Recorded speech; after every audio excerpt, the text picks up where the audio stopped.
Welcome to the realm of intoxicating flavors and head-banging beer reviews.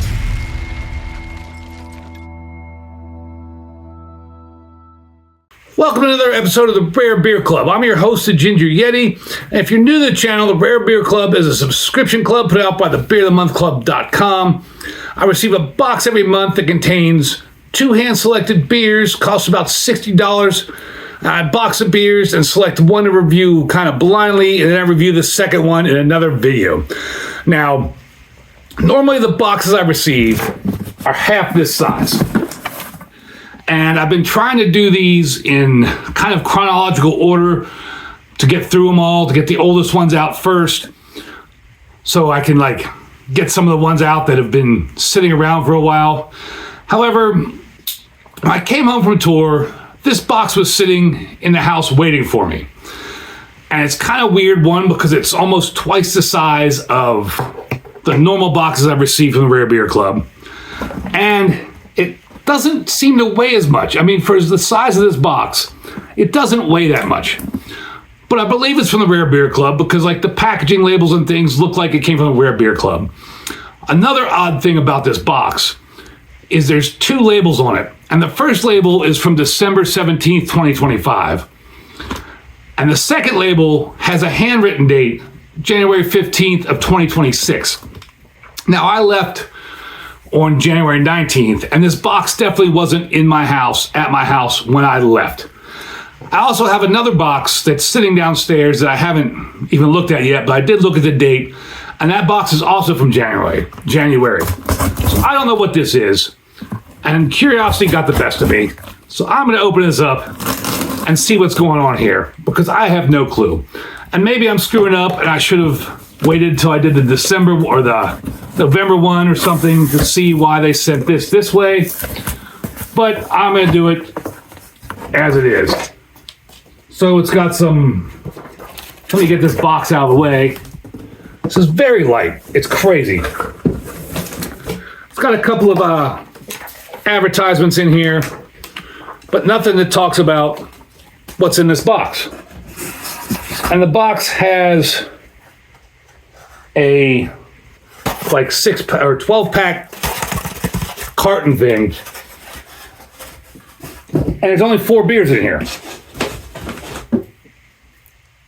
What is going on? There's only 4 beers in here, and I don't even see. This is super odd. This is very bizarre. So I've got 4 beers, 2 of each beer. There's not even any paperwork for them. Normally, man, I'm just destroying everything here. I gotta find somewhere better to put this, because that's the second time I've knocked it down, and I don't want to ruin it. But there's 4 cans, 2 cans of each beer. And I know this Rare Beer Club has started to put out some beers in cans, but it's the first time I've received 2 cans in a shipment. And it's super, super odd that there's no paperwork. This is really bizarre. So the 2 beers I have here is Sudwerk Brewing Company Kodiak, an Imperial Black Kölsch, a hybrid beer. Wow.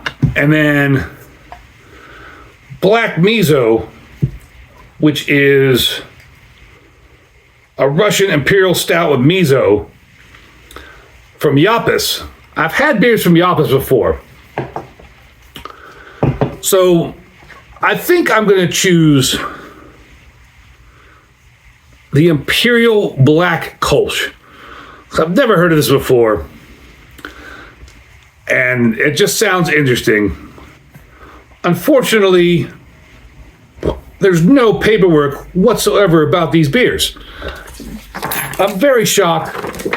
Oh, wait, I'm a dummy. My bad. They've kind of, hopefully this isn't the way they're going to do it going forward, because this right here is the paperwork about both beers. And that's kind of disappointing, because I really appreciated the old paperwork that they would give us. that really talked about the beer, gave you a big description about the beer, the brewery, told you what kind of glassware, and everything like that. And now it just says, gives you a QR code to scan to learn more about your beer selection. So, I don't know. I might have to start doing something different with these Rare Beer Club episodes if they're going to switch to this, where I have to scan the QR code. So I don't know what I want to do here. I think what I'm going to do, oh man, of course it's not sitting here.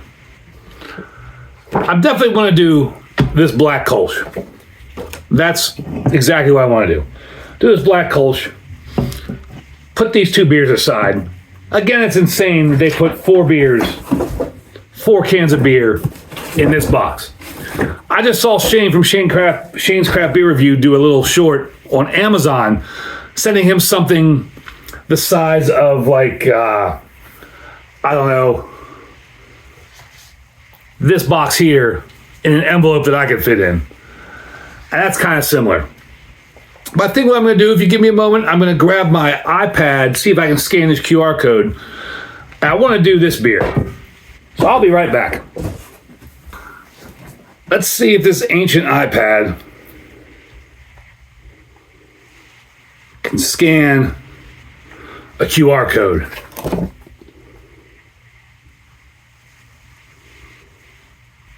So apparently all the information that used to be on the paperwork is now going to be on a QR code, which is a real bummer. So on this little flyer here, it says, Kodiak from Sudwerk Brewing Company, Imperial Black Kölsch, ABV 10%. An Imperial Black Kölsch that masterfully blends the crisp, clean finish of a lager with the profound roasted character of a stout. It pours a deep, opaque black with a tan head, releasing aromas of rich espresso and dark chocolate. The flavor unfolds with layers of caramelized malt, a hint of dark fruit, and a subtle balancing hop bitterness. From a pioneering California brewery founded in 1989, this beer exemplifies their decades-long dedication to reinventing classic styles with both precision and creative ambition. That's all the little flyer says. Now, when I scan the QR code, it does give me some of the information that used to be on the paperwork. And it says ABV 10%. It still says bottle size, even though it's a can. 16 ounce. Serving temperature 50 to 55 degrees. Tulip or snifter, which is kind of what they always say. So this is what I have. Although I think this is more like a goblet than a snifter. And let's see, it gives me things for tasting notes, aging and pairing notes, and Sudwerk. Gives a little blurb about Sudwerk. Sudwerk Brewing in Davis, California was established in 1989 by 2 German descendants with a mission to deliver the authentic taste of high-quality German lagers. For over 35 years, they've been pushing the limits of traditional lager brewing, helping to shape the craft beer industry along the way. Their brewing approach marries traditional German techniques with contemporary West Coast practices. Embracing the meticulous and challenging nature of lager brewing, they find it to be an invigorating endeavor. Their beers feature clean, crisp yeast profiles, bold hop flavors, and robust malt characteristics, all within a lager framework. This isn't the ordinary lager you might expect.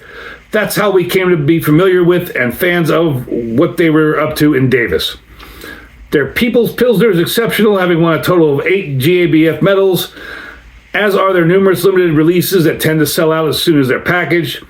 So many new brewers don't quite give these slow fermenting beers the proper attention required for that clean, crisp lager character. We've got a lot of respect for those who do such beers properly. The Master Brewers Program at the University of California, Davis is basically right next to Sudwerk, and the brewery maintains an interesting symbiotic relationship with the university. UC Davis's program, one of the premier brewing schools in the country, actually holds classes just above Sudwerk's tasting room, and those attending the UC Davis program serve as mentors on the brewery's pilot system. Best way to keep an operation focused, have a ton of visiting brewers watch over them. I'm tired of reading about that. Let's go into the tasting notes. Well, let's go into the beer specs. We already saw the beer specs. Tasting notes. Still work in progress because this is new to me. Still can't believe they put that big box just for 4 cans. Let's go here. Kodiak pours a dense, inky mahogany to near black hue, crowned by a creamy tan head that lingers and clings to the glass. The nose is immediately bold and inviting with layered roast and malt depth. Fresh espresso, dark chocolate, and toasted grain are framed by hints of caramel, cocoa powder, and subtle dark fruits. So, since I have the iPad here and I've already went off the rails on this, see if I can look it up on Untapped. So I can give you the Untapped right now. Maybe. Kodiak, right? K-O-D-D-D. Come on. Apple products are the worst. So laggy. C-O-K-O-D-I-A-K.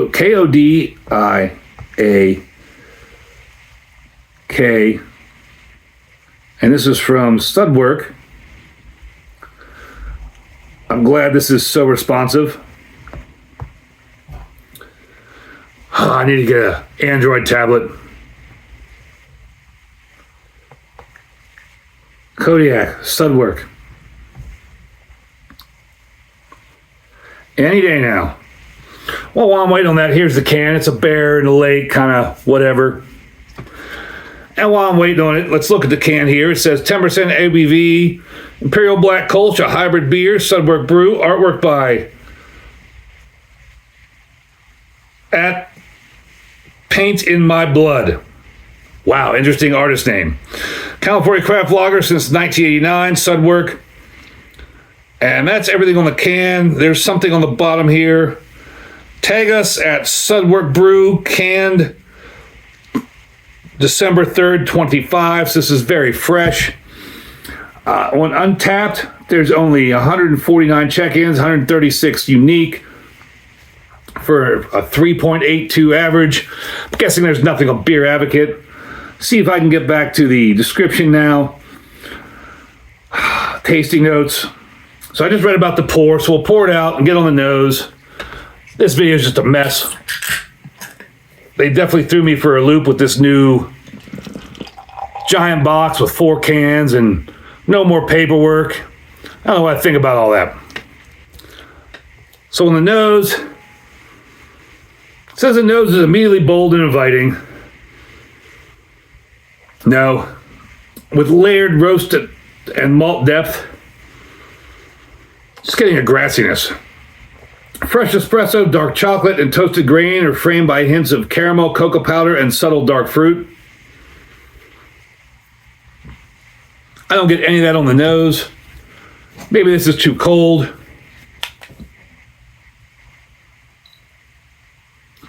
(14 degrees C). What did they say it should be?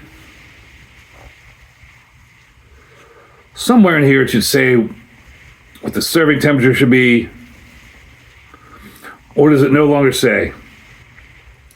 50 to 55 degrees. Maybe I have to switch this to Fahrenheit because I can't do that C in my head.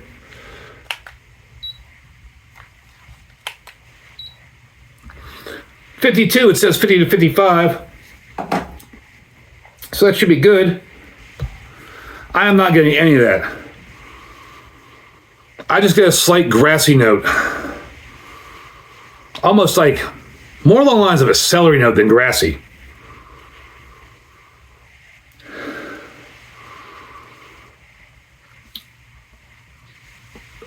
There's a refined lager-like cleanliness beneath the richness, keeping the aromatics focused rather than cloying and quietly signaling the beer's hybrid nature. Drawing inspiration from the depth of an imperial stout and the smooth, structured malt character of a strong German lager. All I get's a grassy celery note. It does have a dense, inky mahogany to near black hue. I don't know if I'd call it a creamy tan head. That's more of like a effervescent thin tan head. It does linger and cling to the glass though. So on the palate, I guess it's now time to taste it. On the palate, Kodiak delivers a full-flavored, polished experience that carries its elevated strength with balance and grace. Roast and chocolate tones lead, supported by notes of brown bread crust, molasses, and a touch of dried cherry and fig. A firm bitterness derived from both roast and hops provides lift and structure, ensuring that the beer finishes surprisingly nimble for its intensity. The mouthfeel is medium plus and velvety with fine carbonation and a warming impression that unfolds slowly without harsh edges. Let's find out. Cheers to this mess of a Rare Beer Club video.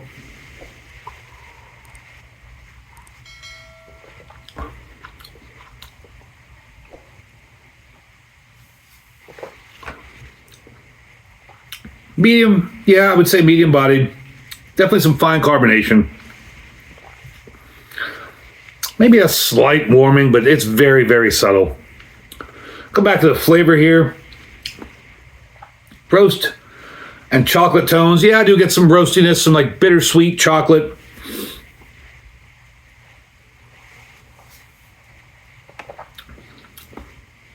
Not getting the brown bread crust.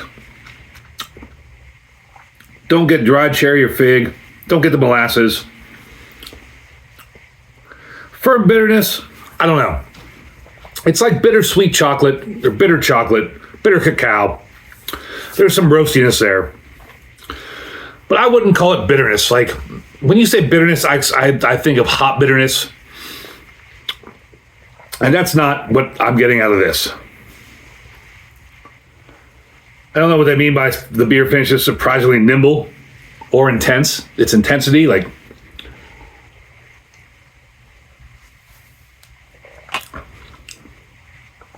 other than a very, very subtle warming, the 10% is not noticeable. As it warms, Kodiak reveals increasing complexity, more coca, nuttiness, and a gentle, lingering roast, rewarding slow sipping and contemplation. It's big coca.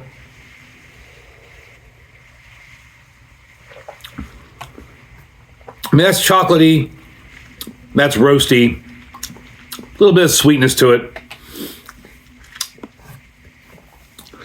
Imperial Black Kölsch, I have no idea. Like, this is a stout to me. It's a light stout. I don't know how they call this a Kölsch or Imperial. Like, it's just, nothing about this beer makes sense to me.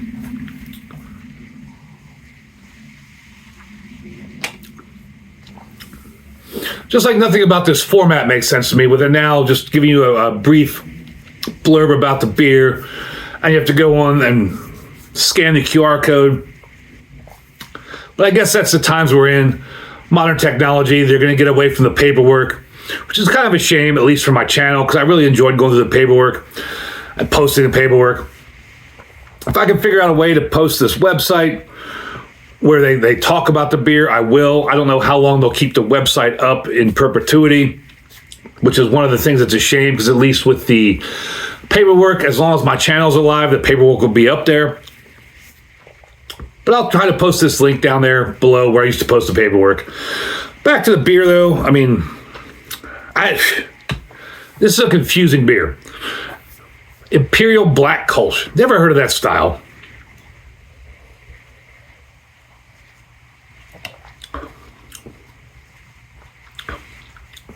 It's very stout-like, but it's way too light to be a stout.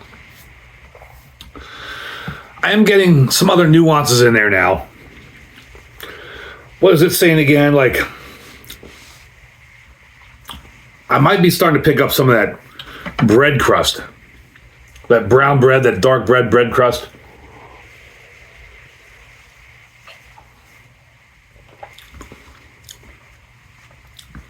The dark chocolate, like the dark bitter cacao, is the dominating flavor.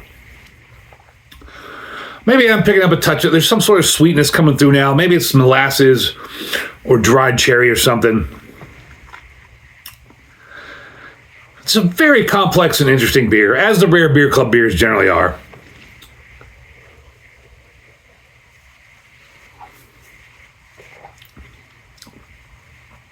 It's a very confusing beer, though. Like, Imperial Black Kölsch, a hybrid beer, is just... Imperial and Kölsch don't really mix together. I've never seen a black Kölsch that I can remember. These flavors remind me of a stout. But this is well done. This is a very well done beer. It's very flavorful, very complex, very tasty.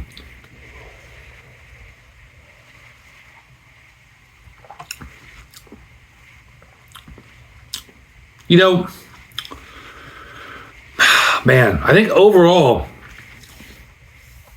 I actually have to give this a 2 horns up.